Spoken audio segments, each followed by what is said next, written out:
She has spent years at war with dragons, the creatures who ruined her kingdom and stole her people. So when the Dragon Emperor, Cypher, offers peace in exchange for her hand, Lorelai knows the contract marriage is a trap. But her father accepts before she can refuse. Suddenly, the princess who was fighting dragons is walking into the Emperor's palace as his bride-to-be, armed with a secret plan to stop him once and for all. Except Lorelai isn't the only princess there. 9 women have been summoned to vie for the Dragon Emperor's favor. Not because he wants a wife, but because he needs a mate. A woman capable of giving him an heir. Now Lorelai isn't just pretending to marry her enemy. She's competing for him. She must get close enough to share his bed, close enough to act.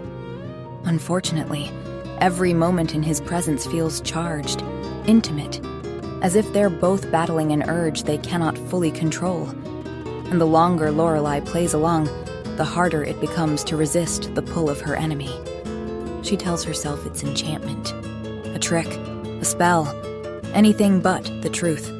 Because if this attraction isn't magic, then it might be fate. And that would change everything. Chapter 1. Champagne flute in hand, standing in the grand ballroom of the Dragon Emperor's palace, Princess Lorelai was trying not to think about how many of the people around her might not be people at all. That was the problem with dragons. You couldn't tell by looking.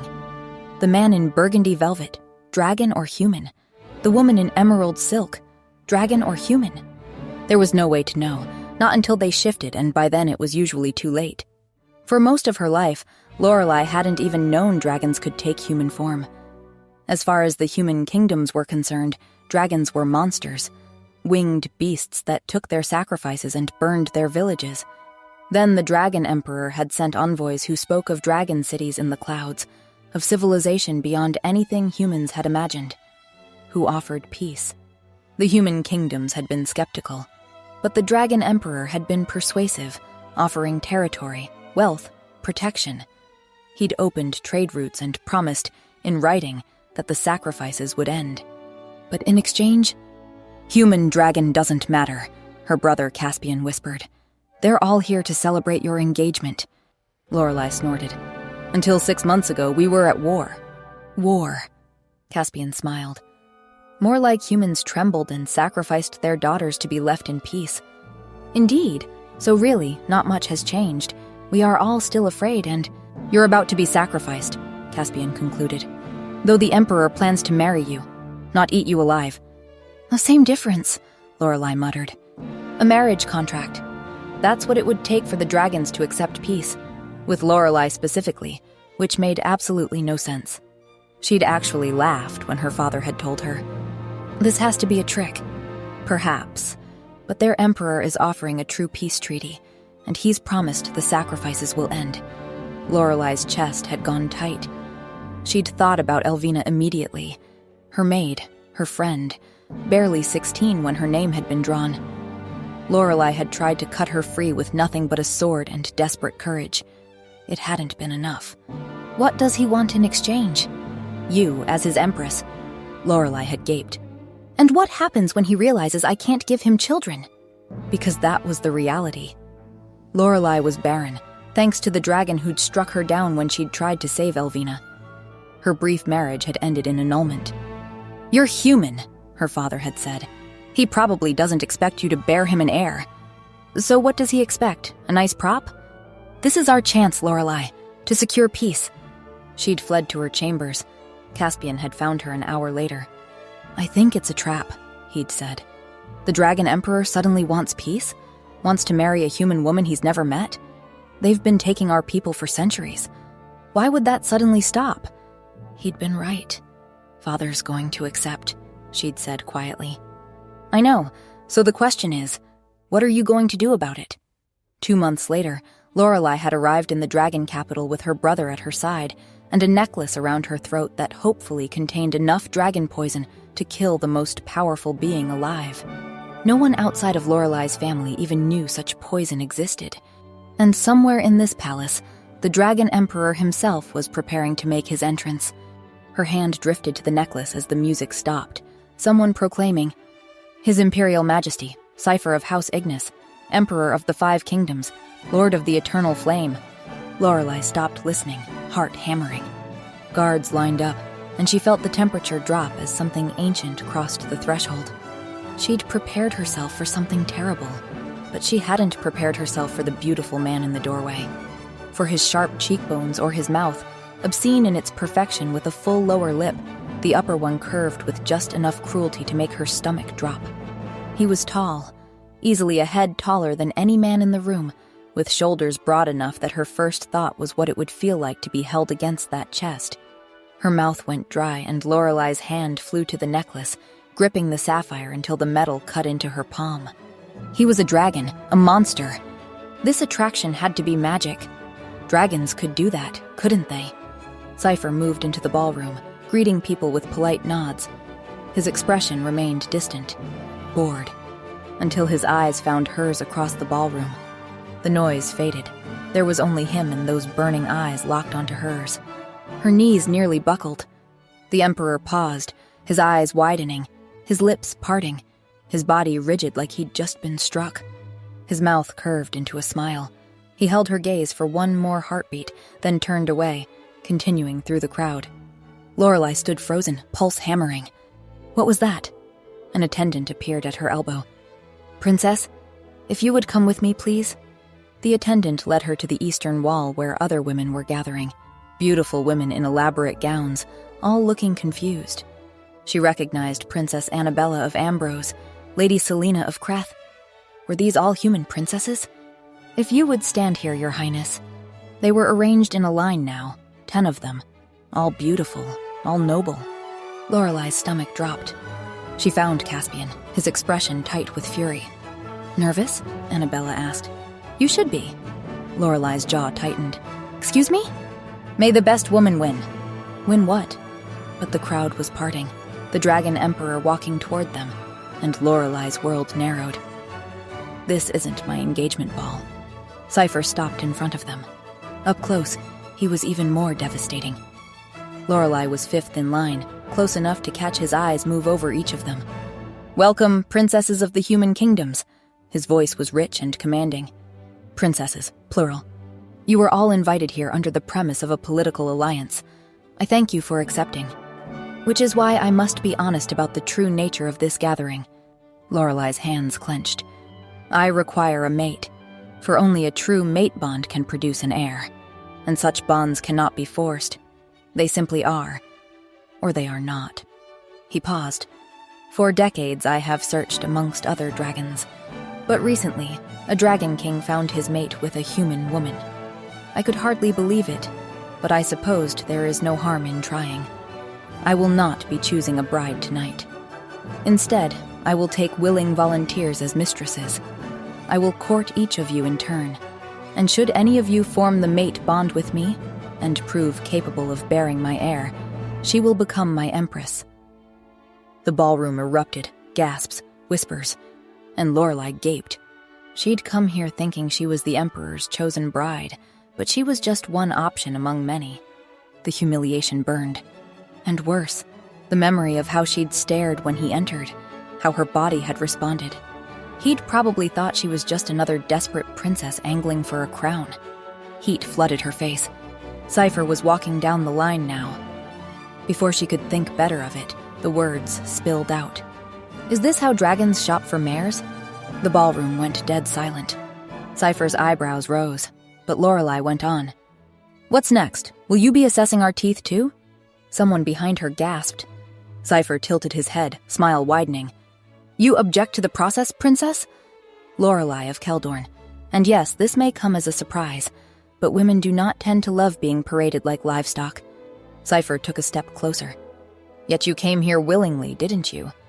"I was told this was a betrothal, a political alliance, not a competition for your bed." Cypher's smile turned predatory. Then he addressed the ballroom. "I've made my decision for this evening." Every person held their breath. "I will meet with one of you tonight, privately. Should Her Royal Highness be willing, of course." All the women went rigid. Cypher let the silence stretch. Then his gaze locked with Lorelei's. Intense, focused, like she was the only person in the room.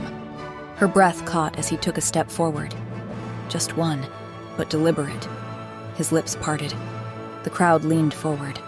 "He's going to say my name," Lorelai thought as Cypher held her gaze, then smiled, and turned away. "Princess Annabella of Ambrose." Lorelai's mind blanked. Annabella stepped forward. "Your Majesty, I'm honored." Cypher extended his hand. "Shall we?" He didn't look at Lorelai at all, just walked past her like she was invisible. To humiliate her, punish her for speaking up. She'd come here with a simple plan. Be his chosen bride, get close, strike when he was vulnerable. Now she was just another candidate in a competition she hadn't prepared for. She'd come here to kill the Dragon Emperor, but she wouldn't be able to do that if she couldn't seduce him first. Chapter 2. Lorelai paced her chambers like a caged animal, still wearing the ball gown that now felt like a costume of her own humiliation. "He looked right at me," she complained. "Smiled, stepped toward me, and then walked away with Annabella?" Caspian leaned against the wall, arms crossed. "Does it matter who he chose?" Lorelai whirled on him. "Of course it matters! How am I supposed to trap him if he's bedding some other woman?" She forced herself to take a breath. The plan was to get close to him. "I can't do that from a distance." "Right," Caspian nodded. "But he'll choose you eventually. Be patient." "Patient," Lorelai groaned.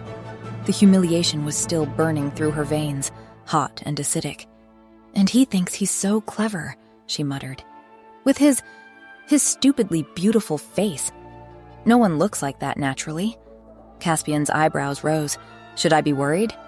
Lorelai shot him a look. "He's using a spell, obviously, to lower defenses with those ridiculous cheekbones, and his perfectly tousled hair. Sister, and have you seen his shoulders? Or his sapphire eyes?" Lorelai crossed her arms defensively. "The whole package is designed to make women stupid. Well, it won't work on me." "Right," Caspian said slowly, deeply unconvinced. Lorelai took a breath. The anger was draining away, leaving something heavier in its wake. "I'm sorry," she said quietly. I need this to work." For a moment, they were just siblings again. "Do you remember Elvina?" Lorelai asked. "Your maid? Of course." "I failed to save her. She was only 16, and then Father practically threw me at them." Her voice hardened. "Despite everything they did." The rage came flooding back. "I need to kill this emperor. He commands them all. Every dragon, every sacrifice. It all flows from him. If I can't have children, if I can't save Elvina, at least I can end this." Caspian squeezed her shoulder. "You will. We just need to get you close." A sharp knock on the door made them both freeze. "Come in," Lorelai called. A servant entered, bowing deeply. "Princess Lorelai, His Imperial Majesty requests your presence." Lorelai's heart jumped. "Now?" "Immediately, Your Highness. If you would follow me." She stood, smoothing her gown with hands that wanted to shake. "Lead the way." Her hand drifted to the necklace at her throat. "Don't wait up," she told Caspian with a smirk. "Be careful," he said. At the door, Lorelai paused. If this went wrong, if Cypher knew about the poison, if this was a trap. But she couldn't think like that. She followed the servant into palace corridors that seemed endless. Dragon motifs everywhere, carved into walls, woven into tapestries, inlaid in gold. Why had he summoned her now, after choosing Annabella? They climbed stairs, higher and higher, the corridors narrower, private quarters. They were going to his chambers, she realized as her stomach flipped. This was what she needed, privacy, a chance to get close. But that meant being alone with him. With those eyes and that body that had made her forget why she was there. "Focus," she told herself. "You're stronger than dragon magic." The servant stopped at massive carved doors. "His Majesty is inside, Princess." She bowed and retreated quickly. Behind those doors was the Dragon Emperor, the man who commanded every dragon, who was responsible for Elvina, for her barrenness, for centuries of human suffering, and who also happened to be the most beautiful man alive. She touched the necklace one last time and pushed the doors open. She saw a massive fireplace, an enormous bed, and then movement by the windows. Cypher stood with his back to her, silhouetted against starlight. And he wasn't wearing a shirt. "That's cheating," Lorelai thought, gaping at his back. He turned slowly, and Lorelai's brain short-circuited. His chest was defined in a way that suggested he didn't just command armies, he trained with them. Firelight played across bare skin, across muscle that shifted with each breath. She jerked her eyes back up to his face, burning. He was watching her, those glowing eyes tracking every moment of her inspection. "Princess Lorelai," he said, amused. "I'm glad you could join me." He took a step toward her, and Lorelai's mouth went dry. "Stop looking at his abs," she thought. "Stop looking at his abs." "Your Majesty." Her brain finally formed words. "You summoned me." "I did." Another step. He stopped just out of reach. Close enough to touch if she moved forward. Close enough to see the faint glow beneath his skin, the way his chest rose and fell. Lorelai swallowed hard. The plan. Seduce him. Get close. Strike. But how was she supposed to seduce someone when all she could think about was what that perfect mouth would feel like? "Tell me, Princess." Cypher paused. "Am I making you nervous?" And Lorelai realized, with a clarity that cut through the fog of desire, that she was in deep trouble. Chapter 3. "Where's the other princess?" she heard herself ask. "Annabella, the one you chose?" The words escaped before Lorelai could stop them, and she immediately wanted to take them back. Cypher's eyebrow rose, a knowing smile curving his lips. "Jealous, Princess?" Lorelai's spine went rigid. "Worried, actually." She lifted her chin. "For all I know, you've eaten her." Cypher looked genuinely offended. "I wouldn't eat a human," he said with complete sincerity. "My body is a temple." Lorelai gasped, half shocked, half outraged. "The princess retired for the evening." Cypher snorted, clearly delighted. "I don't think she was quite ready to be my mistress yet." Lorelai processed this slowly. "So, one has to be ready then?" Cypher turned to face her. "Willing," he corrected deliberately, his voice dropping. "Willing is the better word." Lorelai couldn't help herself. A laugh escaped, bitter and sharp. "Oh, so you like your women willing, do you?" She crossed her arms. "How noble of you." "Of course," Cypher said. "A bond would be unlikely to form should my mistress not be." Then he began moving toward her. Slowly, deliberately. Each step eating up the space between them until he was right there, towering over her. Lorelai's breathing had gone shallow. Her lips parted. She watched his pupils dilate, swallow up the color until only a thin ring of fire remained. "So?" Cypher asked. Lorelai blinked. "So, what?" His gaze intensified. "Are you willing, Princess?" Her breath caught. Heat flooded through her entire body, a wave that started low in her belly and spread outward. He was asking, right now, tonight. Her mind raced even as her body screamed its answer. She had the poison. This was the opportunity she'd been waiting for. Her mouth opened, but the words wouldn't come. Cypher sighed. His hand came up, slowly, and one finger traced her cheek with devastating gentleness. The touch sent electricity arcing through her. "Perhaps not, then," he murmured. Then he turned away, dismissing her. "Wait!" Lorelai protested, breathless. But Cypher didn't pause. Just kept walking, shoulders set, stride purposeful. Panic clawed at her throat. "Wait, She couldn't let this opportunity slip away. "You may return to your chambers, Princess," he said, reaching the wine decanter. "I won't keep you." The dismissal stung like a slap. Lorelai scrambled for something, anything. "Traditionally, we humans have drinks first." She gestured toward his wine. "You know, get to know each other?" Cypher finally looked at her, one eyebrow raised. "Do you?" The words dripped with skepticism. Fascinating. The condescension made something hot twist in Lorelai's chest. "Well, I'm sorry," she snapped. "But you can't expect me to just—" She gestured helplessly. "Your Highness, if you're uneasy, you may leave." Cypher waved toward the door. "Nothing is keeping you here." Lorelai's pride flared. "I'm not uneasy. I am, in fact, very easy." Cypher snorted. Actually snorted with laughter, the sound rich and warm. "That's not what I meant," Lorelai said, realizing. "All right." He beckoned her with one finger. "Just that, a simple gesture. Come here." She found it infuriating. The arrogance, the presumption.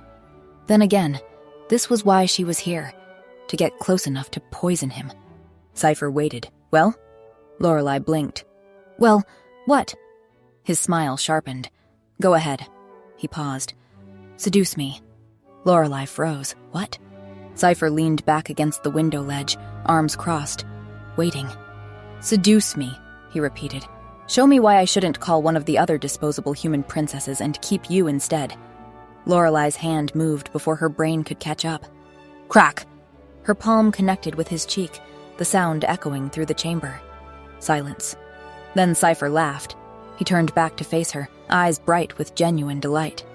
Meanwhile, Lorelei was shaking with pure, incandescent rage. How dare you? Her voice came out low and dangerous. How dare you speak to me like I'm some common... Cypher stood abruptly. Suddenly he was in her space, towering over her.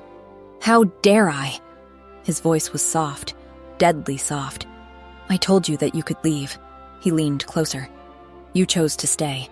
His eyes bored into hers. Presumably because you long to be my mistress, or perhaps even my wife. For why else would you be here? Lorelei opened her mouth, but before she could speak, he bent. His lips brushed her ear, sending shockwaves through her body. Unless, of course, his breath was hot against her skin. You're here for a different reason. To kill me? Perhaps? Lorelei's breath caught. You really think I wouldn't find out? Cypher asked, his voice soft, almost gentle, which somehow made it more terrifying. Then his hand found her lower back, warm palm pressing through fabric, pulling her forward, against him, his bare chest against her body, every ridge of muscle pressing into her. She gasped. The sensation was overwhelming. She could feel everything, every beat of his heart, the iron-hard length of his arousal pressing against her belly. He wanted her. The knowledge shot through her like lightning, and her hands were sliding up his chest, over all that bare skin, hot and smooth and hard. She felt him shudder, felt his control slip. I have powers beyond your imagination, princess. His lips moved against her neck. And an entire army of informants at my disposal. His hand spread wider on her back, possessive. Not all of them dragons. His breath ghosted over her throat. Some you probably thought were your friends. He nuzzled into the space between her neck and shoulder, and Lorelei trembled. She tried to speak. Cypher lifted his head, met her eyes. If you want to succeed... His gaze dropped to her mouth, lingered there. I suggest you be a little more clever. His thumb stroked slowly up her spine. His gaze dropped to her lips again. Lorelei found her voice. I'm not trying to kill you, she whispered. Cypher's eyebrow arched. No? Lorelei shook her head.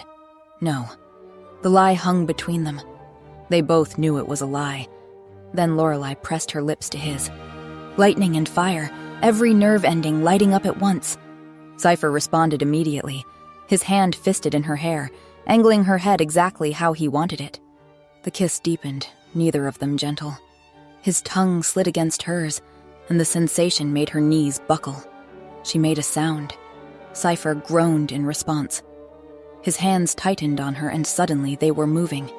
He was walking her backward, still kissing her, until her back hit the wall.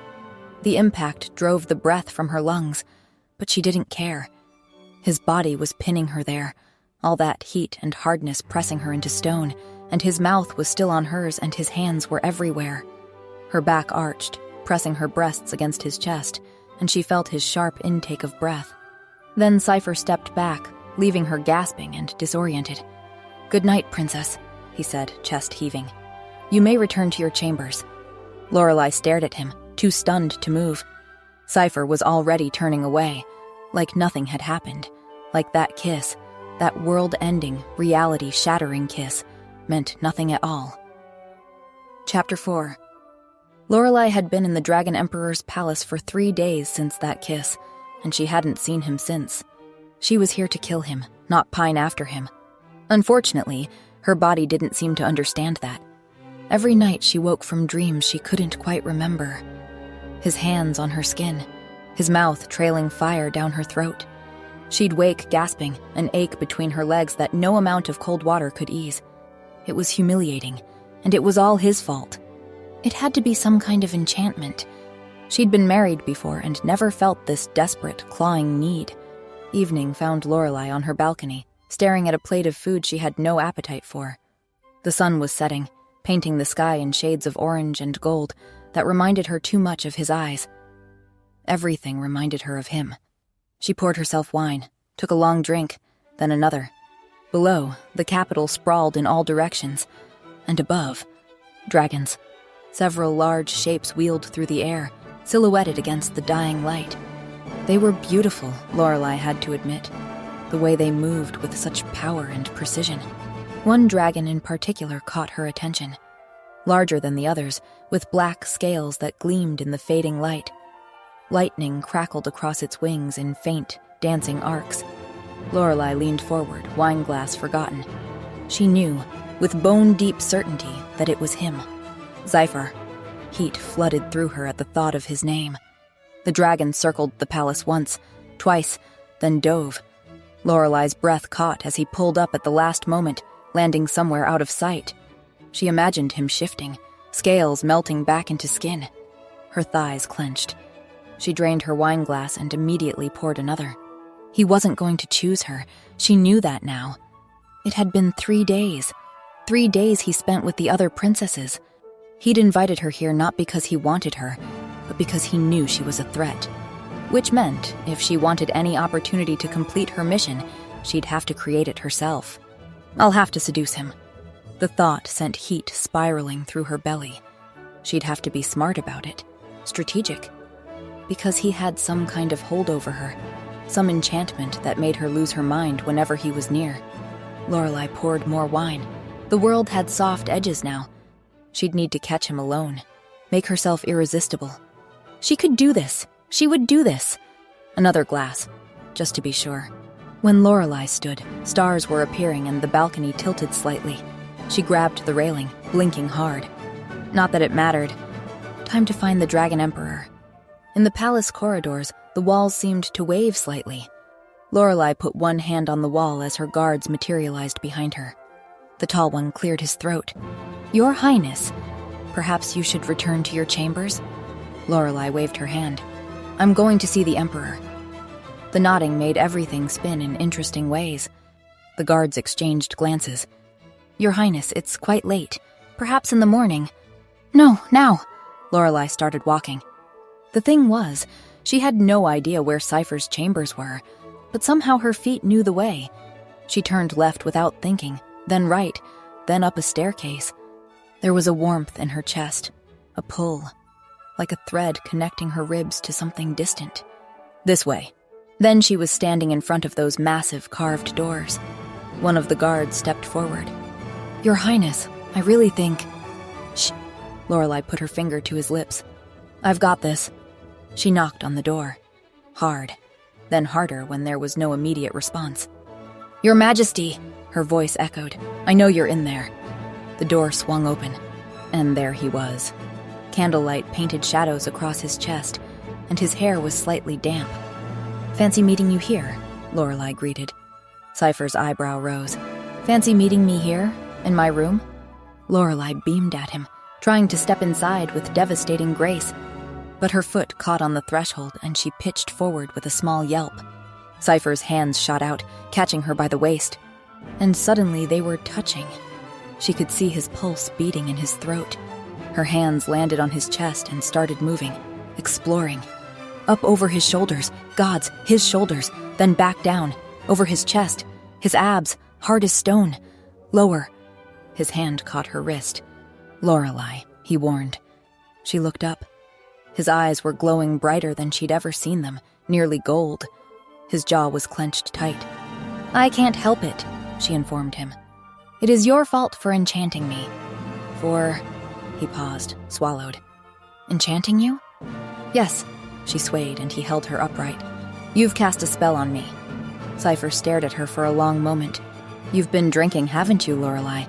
The way he said her name made her stomach flip. Not at all, she replied firmly. Then, well, maybe, a little. A little? Cypher repeated. A little more than I should have, Lorelei conceded as the room swayed. But it doesn't matter because I have something important to tell you. Do you? His thumbs were stroking small circles on her waist. Yes, she said. I resent you. You resent me? I resent that I can't stop thinking about you, Lorelei clarified. Cypher winced. Lorelei, every night I dream about you, she continued. About that kiss. About your hands on me. She slid her hands up to his neck, fingers threading into his hair. What did you do to me? Cypher's hands tightened on her waist almost painfully. You're drunk, he said, but his voice had gone hoarse. He wanted her.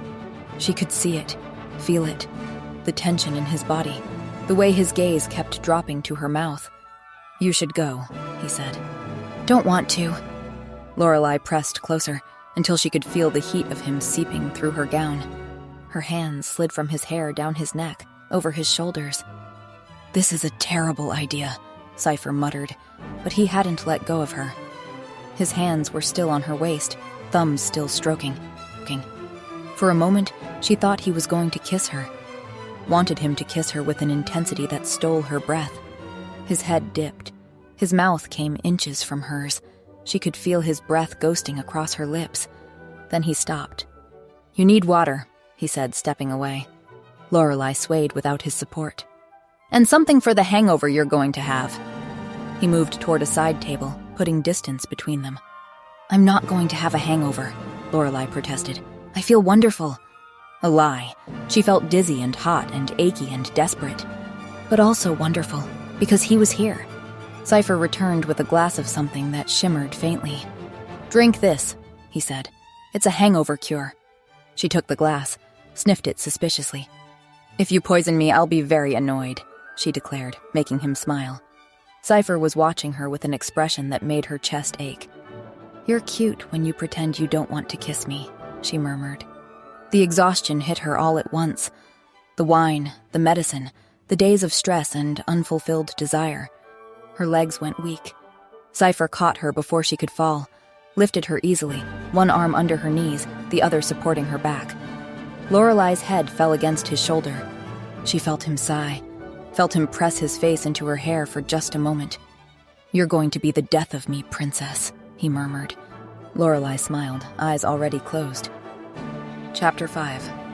Lorelei opened her eyes and stared at her familiar ceiling. The last thing she remembered was falling asleep against Cypher's arms. She sat up with a gasp. She was still wearing her gown from last night, but someone, he, had tucked her carefully under the covers. The memory crashed back. Wine. So much wine. Deciding to seduce him. Lorelei covered her face with her hands and groaned. He'd carried her back, all the way through the palace without waking her. Lorelei forced herself to bathe and dress. When she emerged, breakfast had been laid out. She sat and nibbled at the bread, her mind replaying last night. What would she say when she saw him? A knock at the door made her heart jump. Come in, she called. Cypher stepped through and Lorelei froze. He closed the door, then leaned against it, arms crossed, that insufferable smile playing at his lips. What are you doing here? She asked. Cypher's eyebrow rose. Good morning to you too, princess. He pushed off the door and walked to her table, his eyes dropping to her barely touched breakfast. I came to make sure you'd sobered up. Lorelei's face flamed. I'm perfectly sober. Just like I was perfectly sober last night, too. Cypher's smile widened. Really? He picked up her teacup, brought it to his lips, took a slow sip while maintaining eye contact. So you were sober when you stumbled into my chambers and ran your hands all over me? Lorelei stood abruptly. I was not stumbling. No? He tilted his head. Of course not. I was walking with purpose. He laughed. With purpose, into my arms. Her face was burning. You're the one who caught me. You could barely stand. Then if you were sober, you meant everything you said? Everything you did? Trap. If she wasn't drunk, she'd meant every confession. If she was drunk, she admitted weakness. You're infuriating. Whatever I said, I didn't mean any of it. Cypher came closer. None of it? Not the part about me enchanting you? Her breath caught. Or how you can't stop remembering our kiss. His breath was hot against her skin. Lorelei's eyes fluttered closed. I was clearly under the influence of... Of? He pulled back just enough to meet her eyes. Of wine, obviously. Obviously. He didn't sound convinced. So you don't find me attractive? Lorelei lifted her chin. Not at all. You're quite banal, really. His eyebrow arched. Banal. His hand came up, fingers trailing along her jaw. That's not what you said last night. I was being sarcastic. He leaned in, bracing one hand on the table beside her. The other cupped her face, his thumb stroking her cheekbone. Were you? Because your body is saying something very different. And he was right. Her pulse was racing, and she couldn't look away from his mouth. Your pupils are dilated, he murmured, his thumb tracing her bottom lip. Your breathing is shallow. Your pulse, his other hand pressed against her throat, is racing. He leaned closer. You amuse me, princess. Lorelei blinked. What? I amuse you? He nodded, his hand sliding to cup her nape. More than anyone has in centuries. His other hand tucked a strand of hair behind her ear. Your defiance, he murmured. Your terrible lies. The way you look at me like you can't decide whether to kiss me or kill me. Lorelei's breathing had gone ragged. Which is why I plan to make you my mistress. He traced her bottom lip with his thumb.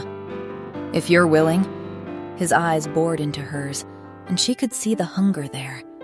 Are you willing, Lorelei? The question hung heavy between them. You don't plan to make me your mistress. She put her hand on his chest, fingers splaying wide over his heart.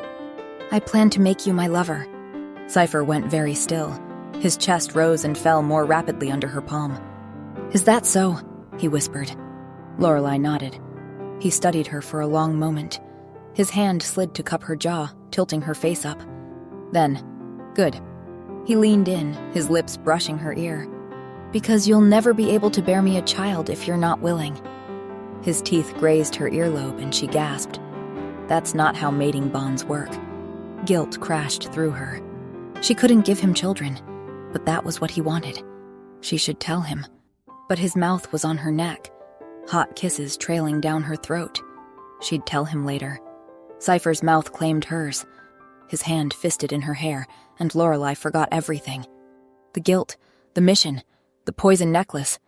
She kissed him back just as fiercely. She felt his groan rumble through his chest. He lifted her without warning, setting her on the table, stepped between her knees, taking her mouth again.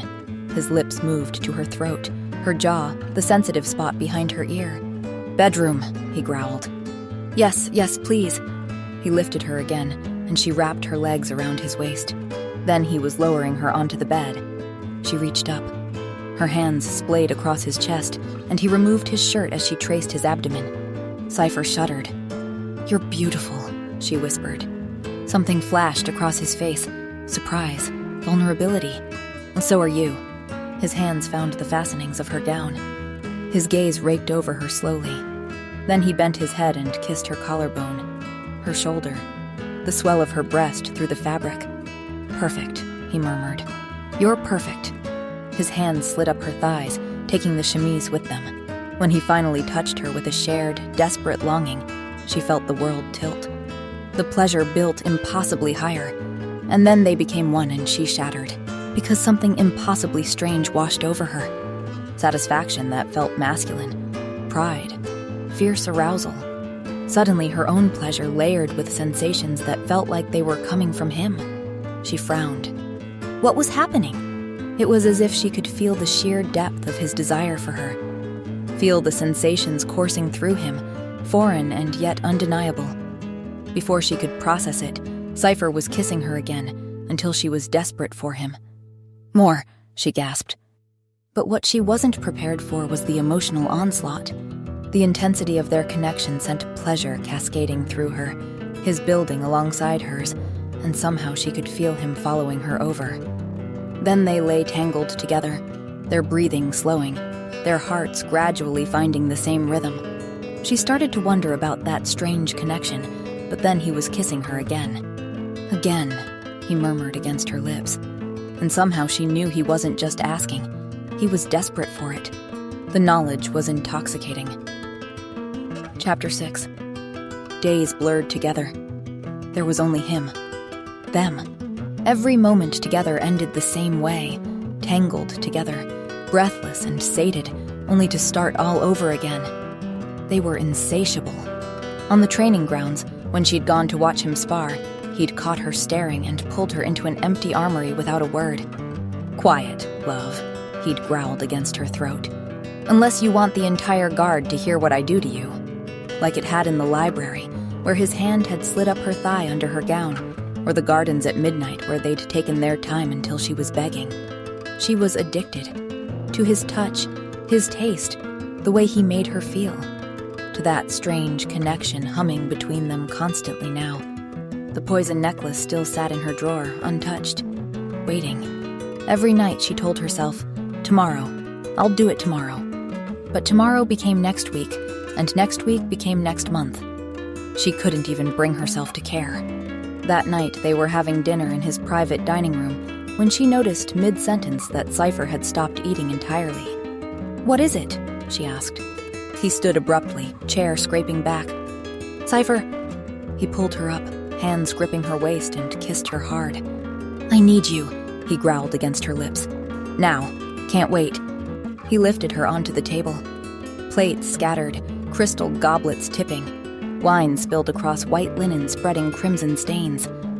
"You drive me insane," he muttered against her skin. "Can't focus on anything except having you." She could feel it washing over her. His craving, his need, that strange awareness between them carrying his emotions. "Always need you," he gasped against her throat. "Every moment. Never enough." "Yes." She could barely form words. "Yes, I know." Much later, as they lay tangled together in his massive bed, it occurred to Lorelei she'd never felt so connected to anyone. "What is this?" she whispered against his chest. "This connection. How come I can feel everything you feel?" "The mating bond," Cypher replied, stroking her hair. "It forms between true mates." Lorelei lifted her head to look at him. "Mates?" He met her eyes. "Dragons have one true mate. Our souls recognize each other." His thumb traced her cheekbone. "The bond lets us share sensation, emotion." His expression grew serious, vulnerable. "I knew the moment I saw you at the ball, Lorelei," he confessed, "that you were mine." Her breath caught as she remembered that first look across the ballroom. "I thought it was a spell," she admitted quietly. "So did I," he laughed, pulling her closer. "But it was just the bond, just fate telling me you're mine." His expression brightened with hope and excitement. "And it means you can give me a child," he said, his hand splayed possessively over her stomach. Lorelei went rigid, ice flooding her veins. "A child," she repeated. Cypher didn't notice, too caught up in his own thoughts. "I need an heir for succession," he said. "The Empire requires it, but it's more than that." His voice went softer. "I've been alone for so long, Lorelei. 1,000 years of duty, responsibility, isolation." Something washed over her through the connection, loneliness so deep and aching she nearly cried. "I want a family," he continued. "I want to watch a child grow, teach them, protect them." He looked at her then, eyes so vulnerable it destroyed her. "I want that with you," he said. Lorelei felt like she was drowning. The guilt was overwhelming, crushing. She couldn't give him that, couldn't give him children, because she was broken, and he had no idea. Cypher shifted, propping himself on one elbow. "Marry me," he said. Lorelei's heart stopped. "What did you just say?" He smiled. "Be my empress." His fingers traced her jaw. "My wife." She stared at him, speechless. Something warm flooded through her awareness. His certainty, his contentment, his assumption that she'd say yes. But her silence stretched too long. His smile faltered. "Lorelei?" His voice went quiet. "Do you not want to?" The vulnerability in those words destroyed her. She could feel him through the bond, the fear, the hope, the desperate need for her to say yes. And underneath it all, love. He loved her. The guilt threatened to suffocate her. She couldn't marry him, couldn't give him what he wanted. But then a thought struck her, cold and sharp. "It doesn't matter. I'm going to kill him, before he finds out." The thought should have been comforting. Instead, it made everything worse, so she kissed him instead, desperately, trying to convey everything she couldn't say. He responded immediately. Relief flooded through the connection, taking her kiss as acceptance, and she let him believe it. They made love slower this time, more tender. He was reverent, worshipful, and washing over her through the bond, his joy, his love, his absolute certainty that this was forever. It broke her. "I love you," he whispered against her skin. "Gods, I love you." She let him think this was joy instead of heartbreak. After, Cypher fell asleep quickly, his head on her shoulder, arm draped across her waist. She looked down at him, his face peaceful in sleep, dark hair falling across his forehead. "I love him," she realized. "I'm in love with him." He wanted to marry her, wanted to build a family with her. And not only could she not give him children, but she had come here to kill him. Her hand trembled as she touched his hair. Gentle, memorizing the feel of it, of him. Could she do this? Could she actually kill him for the sake of her kingdom, now that she loved him? He murmured in his sleep as she slid out of bed. She couldn't stay, would break if she stayed. Lorelei pulled on a robe with shaking hands, moved to the door as quietly as she could. She returned to her own rooms and realized with a jolt that she hadn't been here alone in weeks. Time had blurred into a haze of him. Finally, the voice came from the shadows when she closed her door. Familiar, unexpected. Lorelei spun, heart hammering. "Caspian?" Her brother stepped into the moonlight. He looked tired, angry, desperate. She'd been so distracted, so wrapped up in Cypher, that she hadn't noticed. "What are you doing here?" Her voice came out sharper than intended. "In my chambers?" Caspian's jaw tightened. "Waiting for you." He stepped closer. "I'm here to remind you what we set out to do. Why we came here. What you promised." She shook her head. "Caspian, But he cut her off, stepping closer, his eyes intense. "It's time, Lorelei." His voice dropped, deadly serious. "Time we kill the Dragon Emperor, once and for all." Chapter 7. "We have to kill him tonight," Caspian said, "before the enchantment he has on you takes hold completely." Lorelei shook her head, still reeling from finding him in her chambers. "He doesn't have an enchantment on me," she explained. "That's not what this is." "You've barely left his bedroom for the past 2 months, sister?" Caspian interrupted. 2 months? Lorelei tried to count backward, to remember when she'd last slept in her own bed. She couldn't. Time had blurred into a haze of tangled sheets and stolen kisses. "It's not magic," she said weakly. "Well, it is magic, but it's not what you think. It's the mating bond, Caspian. It's real. Listen to yourself." Caspian grabbed her shoulders. "Do you hear what you're saying? You sound possessed, Lorelei." Doubt crept in, cold and insidious. "I know what I feel." "Do you?" Caspian released her. "Do you remember why we came here? What the dragons did to us? To Elvina?" Guilt crashed over her in waves. When was the last time she'd even thought about Elvina? "I remember," Lorelei whispered, but the words felt hollow. "He's at the center of it all," Caspian continued. "Every dragon answers to him. Every sacrifice, every life destroyed. He commanded it. If we kill him, we weaken them." "As his empress, I could do more," Lorelei protested. "I could make sure the peace lasts, obtain everything we want without war, without more death." Caspian's laugh cut through the air. "His empress! He wants you to be his empress now, does he?" "He does." Lorelei lifted her chin. "He asked me to marry him. He loves me. I don't doubt that." Pity flickered across Caspian's face.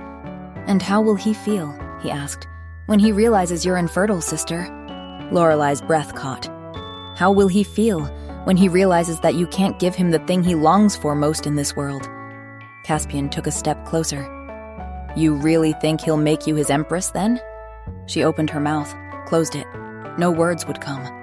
Because this was the fear that kept her awake at night. "At best, you'll be his mistress," Caspian said. "His plaything. And playthings don't end wars." He saw her protest forming and raised a hand. "Oh, I see that he desires you. I'd have to be blind to miss it." His jaw tightened. But would his desire for one human woman stop his entire race from dominating ours?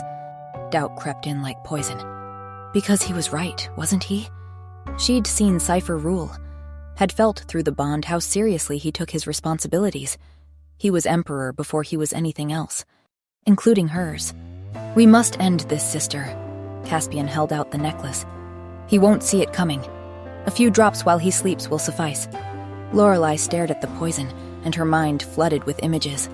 Cypher asleep in her bed, the way he always reached for her in his sleep, pulling her close. I can't, she said, shaking her head. Lorelei looked up at her brother with tears burning in her eyes. I can't, brother, she admitted. I love him. The admission hung in the air. Final. For a long moment, Caspian just stared at her. He sighed, long and heavy. Sister, he said quietly, I didn't want to have to do this. Lorelei's stomach dropped. Do what? Caspian looked away. Break your heart, he said. Humiliate you. What are you talking about? She whispered. Caspian finally looked up. The Emperor has been manipulating you, Lorelei. Lorelei shook her head. No. Before you, he continued. He offered marriage to several other princesses. Annabella, Celeste. He told all of them that he wanted them to bear his heir, that they'd be his empress. Impossible. The denial came automatically, but even as Lorelei shook her head, her mind was already working. The ball, the line of princesses, the way Cypher had walked past all of them, assessing them like candidates.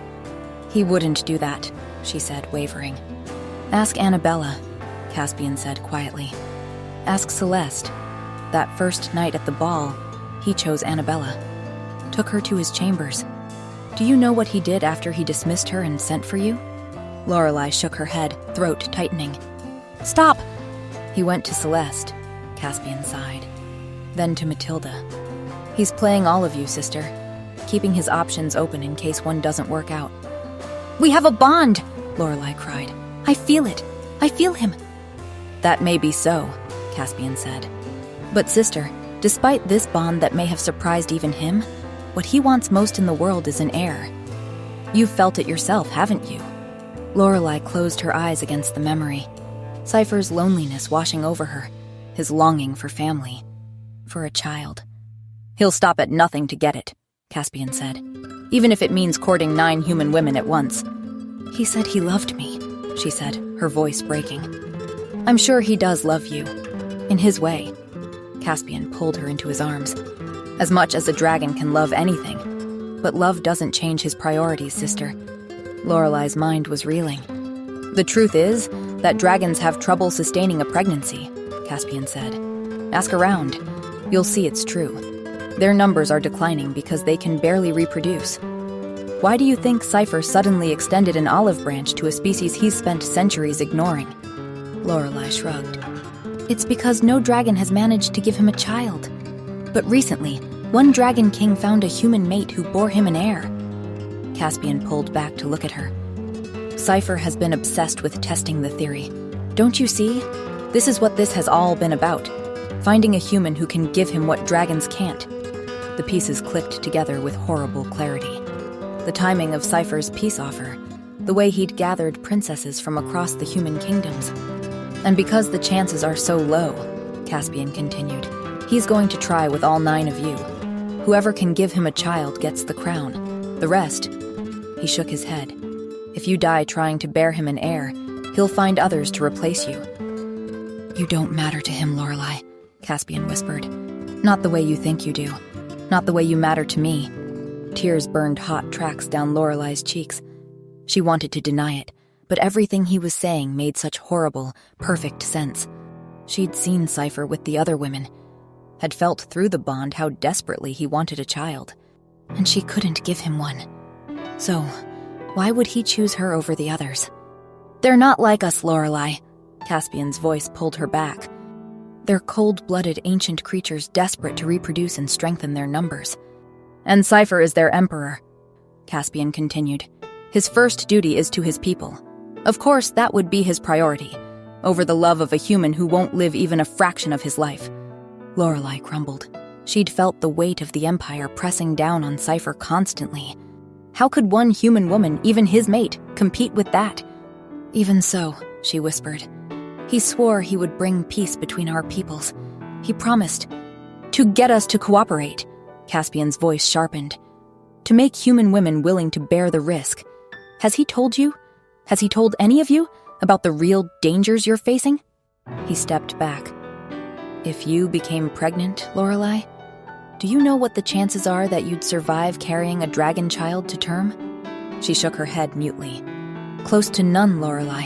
And he hasn't warned you, hasn't given you a real choice. Caspian's jaw clenched. Because to him, you're just a human, a means to an end. Enough, she screamed. Enough, please! Her legs gave out. Lorelei sank to the floor, her hands pressed over her face as sobs racked her body. She loved him. Gods. She loved him so much it felt like her heart was being ripped out. But how could she trust that love when everything Caspian said made such perfect, horrible sense? Her brother knelt beside her and pulled her into his arms. I'm sorry, he murmured. I know it's not fair. They're protecting themselves, making sure their species survives. But we have to do the same, Lorelei. We have to protect our own. His arms tightened.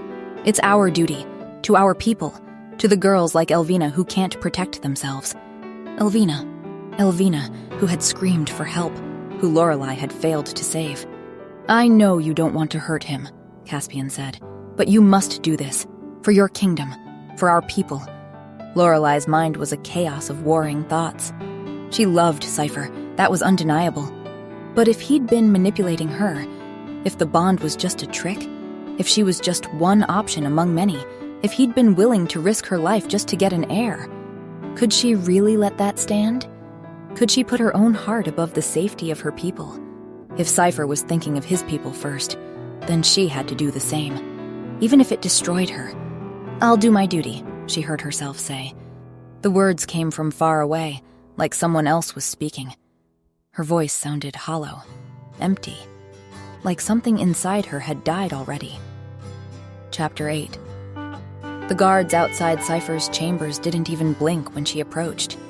They opened the doors with small bows. The room was dark except for moonlight streaming through the tall windows. And him. Cypher lay sprawled across black silk sheets, one arm flung across the space where she'd been sleeping. He was on his stomach, face turned toward her pillow, seeking her out even in sleep. I love you, Lorelei thought, standing frozen in the doorway, the poison necklace burning cold against her palm. She couldn't move, could only stare at him and feel her heart breaking. She loved him so much it felt like her chest was splitting open. And he'd betrayed her. But it hadn't stopped him from courting multiple women, from lying to her about the others being his lovers. She was disposable, one candidate among many. Lorelei forced herself to move. One step, then another. She reached the bed. He looked younger in sleep, peaceful. The man who'd held her through the night. The man she was about to kill. The bed dipped under her weight and Cypher shifted immediately, his hand finding her thigh. The touch nearly undid her. Her hand was shaking as she pulled the stopper from the poison vial. She leaned over him, bringing the vial closer. She thought of Elvina screaming as the dragon took her. It's your duty. But when she looked at his face, all she could think was that she wanted to kiss him instead. She reached out with her free hand and touched his lips. Her fingers traced the line of them. I love you, she thought desperately. I'm sorry. The vial touched his lips. Then his eyes opened. For a heartbeat, everything stopped. Then he smiled. That devastating smile that had undone her from the very beginning. Can't sleep? He murmured, voice rough with sleep. The voice he used only with her, or so she had believed. His gaze started to drift closed again, trusting. Then he saw the vial. His smile died. Lorelei? He asked, confused. His eyes sharpened. She watched him focus on the small glass vial, understanding dawning. What is this? He asked. She tried to pull away, but his hand shot out, catching her wrist. Lorelei. His voice changed, sharpened with fear. Were you trying to poison me? He said it like he couldn't quite believe it. She met his eyes. His expression crumbled. Not all at once, but piece by piece. Through the bond, devastation crashed over her. His hurt, his shock, his absolute incomprehension. "Why?" he whispered. The question shook her so badly that rage rose to fill the cracks. She jerked her wrist free and stood, moving away from the bed. He followed immediately, swinging his legs out of bed. "You dare ask me that!" she cried out. "You dare ask when—" "When what?" Cypher interrupted. "What have I done, Lorelei, apart from falling in love with you?" She whirled to face him. "And what good is your love when it means nothing?" Her voice cracked. "When it hasn't stopped you from betraying me?" Cypher looked like she'd struck him. "Betraying you?" he repeated. "How?" "I know you've been courting all the other human princesses," she accused. "I know you asked them to be your empress too, to bear your child." "No," Cypher protested, face going pale. And through the bond she felt his guilt, sharp and undeniable. So it was true. "No," he said again. "That's... Lorelei? That was before I..." "Before what?" She cut him off. "Before you realized human lives were worth something too?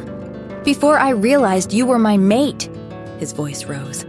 "The other half of my soul. Before I knew what we could be?" "Right," Lorelei nodded sharply. "Before that, though, you had no qualms putting our lives on the line, having us risk death trying to bear you a child." Her voice dropped to something dangerous. "Tell me, Cypher, were you ever going to warn me that pregnancy would likely kill me? Or were you planning to wait until I was already carrying your child to mention that little detail?" He looked startled. "It wouldn't," he said. "You're my mate. Our bond will sustain you, keep you safe. I would never. And what about the other princesses?" She cut through his explanation. "How will they be sustained? Or do you have a bond with all of us?" "Of course not." Cypher took a step toward her. "I've never slept with them. Never even... I merely discussed the possibility of marriage, courted them in case the bond didn't." "I don't believe you," Lorelei cried out. Through the bond, she felt his shock, his pain. "Lorelei, Caspian told me," she continued, "that you slept with them, that you promised them all the same things you promised me." "He's lying!" Cypher exclaimed. "Lorelei, please. You're my only lover. I swear it on my life, on my throne, on everything I am. I told you, only a true mate bond would result in a viable pregnancy. I would never risk the other princesses' lives needlessly." "And why not?" she asked. "When you've cared so little about human lives that you've been requiring sacrifices for decades." "I never required those sacrifices," Cypher snapped. "It was you, humans, who decided out of fear that you needed to appease us." He ran a hand through his hair. "We didn't correct the misunderstanding because if you could be so paranoid, so ready to believe the worst of us without evidence, then why would we trust you not to turn against us?" "Oh, please!" Lorelei's laugh was sharp. "Why would you even fear us? You're more powerful. And you're more numerous," Cypher cut across her. "Our numbers are in decline, Lorelei. A dragon child hasn't been born in years." "You took those sacrifices," Lorelei insisted. "So you'd leave us alone," Cypher said, his voice going soft. "But we never harmed them. They live among us now, safe. I can take you to them if you'd like. Let you see for yourself." "How can I believe you?" Lorelei interrupted. "When you invited me here only to keep me as a hostage? When I saw with my own eyes you courting all those others?" She paused, swallowed painfully. "When it could have been any of them, and it would have made no difference to you?" she added, making Cypher recoil. "How can you say that?" Cypher said, anguished. "After everything we've shared." "Because it's true!" she cried out. "Me or them, it doesn't matter as long as a bond forms, does it? Would you have even chosen me without one? You didn't like me at first. Didn't choose me that first night." Her voice broke.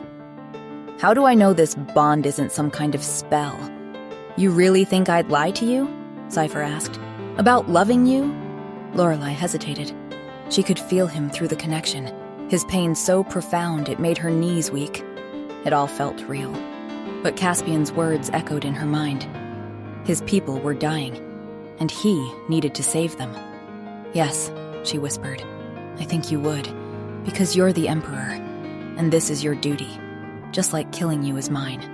Cypher went utterly still. Something shuddered behind his eyes. "Fine," he whispered. He extended his hand, palm up. "Fine." Lorelei stared at his hand, confused. "Give it to me," Cypher said. "Give you what?" Lorelei frowned. "You know what." Horror flooded through her. He meant the poison. He was going to have her arrested, executed. She handed him the vial with trembling fingers, waited for him to call the guards. But he didn't. Instead, he looked at the vial for a long moment, then at her. Slowly, he lifted it toward his mouth, his eyes never leaving hers. "What are you doing?" Lorelei asked, panic spiking through her. "I'm showing you that you can trust me," Cypher said simply.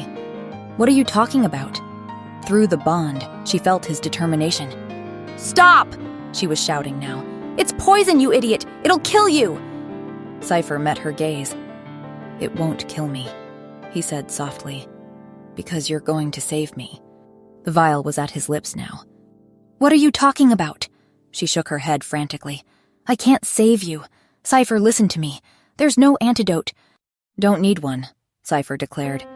And then, before she could stop him, before she could knock it from his hand, he brought the vial to his lips and drank. Chapter 9. For one crystalline moment, nothing happened. Cypher just stood there in the moonlight, bare-chested and beautiful, looking at her with those burning eyes. Then his breath hitched.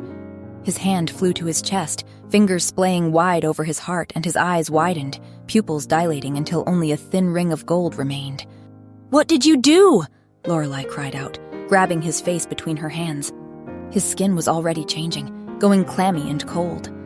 "Cypher, what did you do?" she repeated. He was breathing too fast now, short, shallow pants. "I'm fine," Cypher managed. "Or I will be. Lorelei, listen." "You need to sit down," she interrupted. Terror clawed up her throat. She could feel him through the bond, feel something foreign and vicious spreading through his veins like black ice. "Guards!" Lorelei screamed. The massive doors burst open. 4 guards poured in with weapons drawn. "Get healers!" Lorelei's voice cracked. "Now! The Emperor has been poisoned!" The guards froze. The captain looked between her and Cypher with dawning horror. "Poisoned? By what?" "Just get them!" Lorelei didn't have time for this. Because through the bond, she could feel Cypher's thoughts fragmenting, growing dazed and distant. "I feel strange," he said, blinking heavily. "Lorelei, His knees buckled. She caught him as he fell, barely. His weight drove her backward. The marble was cold beneath them. Cypher's head landed in her lap, and she cradled it immediately. "Cypher," she pleaded, "stay with me." His eyes were unfocused now. "What is happening?" he asked, confused. Tears welled up in Lorelei's eyes. "Why did you drink it?" she sobbed. "Why would you do that? You absolute idiot. Why?" He brought her hand to his face, nuzzling into her palm. "I thought..." He was slurring now.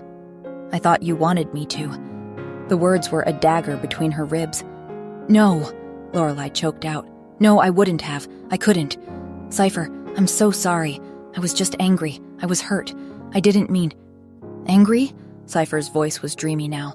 "With me?" Through the bond, she felt everything. Sharp pain radiating from his chest, difficulty breathing. "Or stay with me," Lorelei begged. "The healers are coming. Just stay with me." "I'll stay with you always," Cypher murmured. He smiled up at her, peaceful, relieved. "You're mine," he continued, his voice soft. "I waited centuries for you." His eyelids dropped. "So glad I found you. So glad..." "No." Lorelei slapped his face, not hard but sharp enough to startle. "Don't fall asleep. Cypher, you have to stay awake." His eyes opened again, confused and glassy. Then the doors crashed open again. The healers burst through, 3 of them moving with practiced urgency. "What happened?" the lead healer asked, already dropping to his knees beside them. "He was poisoned," Lorelei said. The healer's hands stilled. She looked up sharply. "Poisoned? By what?" "There's no poison in existence that could harm the Emperor. His dragon blood is immune to..." "There is now," Lorelei said. She met the woman's eyes. "And I gave it to him." Silence crashed through the room. The guards stared at her in shock. "Arrest her," a guard said, voice tight with fury. "She just confessed to assassinating—" "No!" Cypher's voice cut through the chaos, weak but commanding. His hand shot out, grabbing Lorelai's wrist.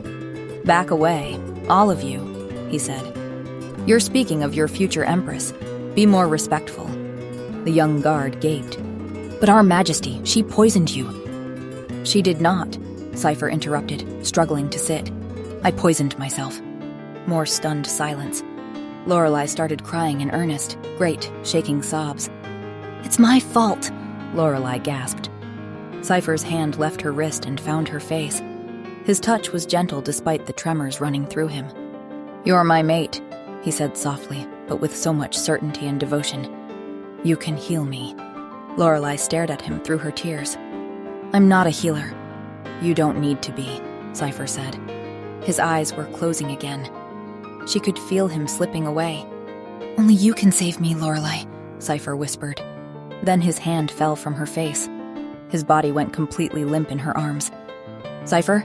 Lorelai shook him gently, then harder when he didn't respond. Nothing.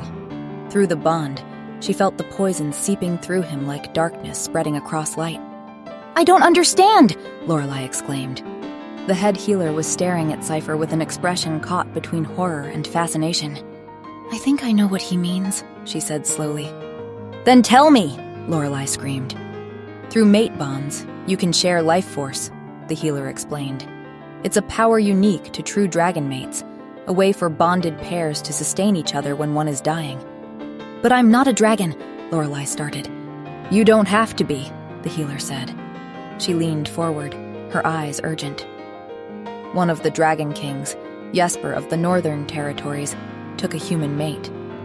Last year there was an assassination attempt on his life. Poison arrows.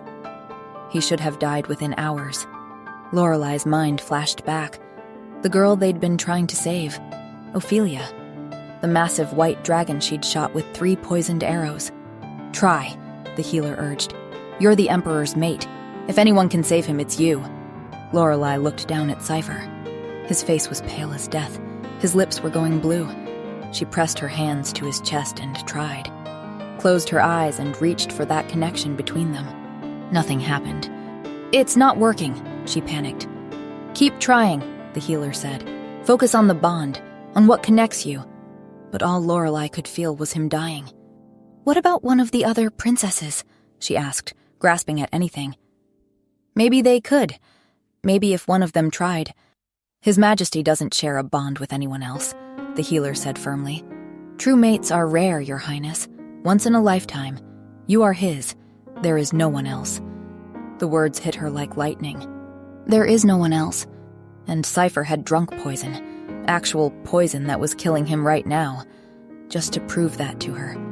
He'd done it all on purpose to make her see, she realized. That stupid, foolish, arrogant, beautiful dragon. Rage flooded through her. Hot and fierce. It burned away the fear, the panic, leaving only fury. How dare he? How dare he make her watch him die just to prove a point? She was going to save him. And then she was going to kill him. "You don't get to do this," Lorelai growled. Her hands pressed harder against his chest. "You don't get to prove your love by dying, you absolute idiot." Something shifted. A warmth bloomed under her palms. Faint at first, then growing stronger. "It's working!" one of the younger guards gasped. But Lorelai barely heard them. She was focused entirely on the bond, on the golden thread connecting her to Cypher, on pouring everything she had into it. Her anger, her determination, her absolute refusal to let him go. "You're mine," she thought fiercely, "and I'm not done with you yet." The light grew brighter, spilling out from between her fingers. She felt it flowing through the connection, her life force mixing with his. "Come back to me. That's an order, you bastard." Cypher gasped. His eyes flew open, glowing so bright they were almost white. Everyone in the room gasped. Through the bond, Lorelai felt the cold and pain receding, felt warmth flooding back into him. "Cypher," she breathed. His eyes found hers immediately. He smiled, then frowned, confused, taking in the tears running down her cheeks. "Lorelai?" he asked. His hand came up slowly to cup her cheek. "You saved me," he said dazedly. "You idiot!" Lorelai screamed. She grabbed his shoulders with both hands and shook him. "You absolute fool! You could have died!" Then she kissed him, pressed her mouth to his with all the fear and relief and overwhelming love crashing through her, kissed him like she could make him understand how terrified she'd been, how much he meant to her, how she would never doubt him again. Cypher's hand slid into her hair, pulling her closer despite his exhaustion, kissing her with lazy contentment. When they finally broke apart, he was still smiling. "I love you," he murmured, his voice soft and drowsy but utterly certain. And despite everything, despite the fear and the pain and the poison that had nearly killed him, Lorelai laughed through her tears. Epilogue. 3 months later, Lorelai lay tangled in silk sheets with her husband, her mate, both of them still breathing hard, skin slick with sweat. Cypher's arm was wrapped possessively around her waist, his other hand lazily stroking through her hair. He pressed kisses to her temple, her cheek, her lips, like he couldn't get enough even after everything they'd just done. "I love you," he murmured against her mouth. "I know," she said, smiling. Then softer. "I love you too." She could feel his contentment through the bond, warm and golden and absolutely certain. 3 months of marriage and he still looked at her like she was a miracle. But there was something she needed to tell him. Her smile faltered. Her hand pressed against his chest, feeling his heartbeat slow. "Cypher," she started, then hesitated. "Remember how I told you I was infertile?" His expression changed immediately, went soft and pained. He cupped her face with devastating gentleness. "My love," Cypher said, his voice tender. "I told you. You are my mate and nothing will change that. I have you. I'm not alone anymore. That's all I need. That's everything." Lorelai's chest tightened with love. She kissed him to stop the words, to stop him from trying to convince her he didn't care about the one thing she knew he wanted most. When she pulled back, she was smiling. "I know," she said, "and I'm glad I'm enough for you." Cypher smiled back, stroking her cheek. "You're more than enough. You're—" "But also," Lorelai interrupted, her smile widening, "turns out I'm pregnant." Cypher froze. "What?" His voice was strangled, shocked, like she'd just told him dragons could fly to the moon. "I couldn't believe it either," Lorelai said, watching his face carefully. "But the healers confirmed it this morning. 3 times, actually, because I kept making them check again." "What?" Cypher said again. His hand moved to her stomach, pressing there with trembling fingers. "You're going to be a father," Lorelai confirmed. For a moment, Cypher just stared at her. Then he laughed. Pure joy, bright and unrestrained, seeped through their bond. He pulled her into his arms and kissed her deep. "A child," he whispered against her lips between kisses. "Our child." "I know," she said, laughing now too, tears streaming down her face. And as Cypher held her close, his hand protective over the new life growing inside her, Lorelai sent a silent thanks to whatever fate had brought them together. She'd come here to kill him. Instead, she'd found everything she'd never known she needed. Thank you so much for listening. I really hope you enjoyed this episode and spending a little more time in this dragon world. This story is connected to a previous episode about Ophelia and Jesper, so if you haven't listened to it yet, feel free to check it out by following the link in the description, and let me know what you thought in the comments. Would you like me to explore this world more in future stories, or dive into entirely new ones? If so, I'd love to know which ones. Much love, Lily.